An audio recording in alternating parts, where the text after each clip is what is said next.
So if you're having issues with your outlets being loose, so let's say you plug in like an air freshener, it just kind of falls out or it doesn't stay securely in there, this is like a super easy way to fix it. So all you're gonna do is just peel the back side of this, and then you're gonna have an adhesive on these plug fixers, and we're just gonna plug that in now to the outlet.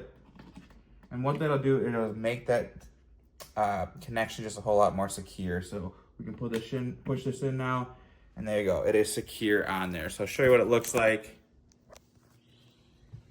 Secured up against there, not falling out like it just was 10 seconds ago. So this is a really, really easy way to fix your outlets. I've had to do it on a couple of the outlets in my house. And do make sure it's tight in the back. Sometimes the issue could be behind your wall, but these were good behind my wall. It's just they're older outlets. I bought an older house. This was just an easy way to fix it without having to go and rip out and repair the whole outlet. So super easy to do. You don't have to be an electrician or anything like that. So I give it 2 thumbs up.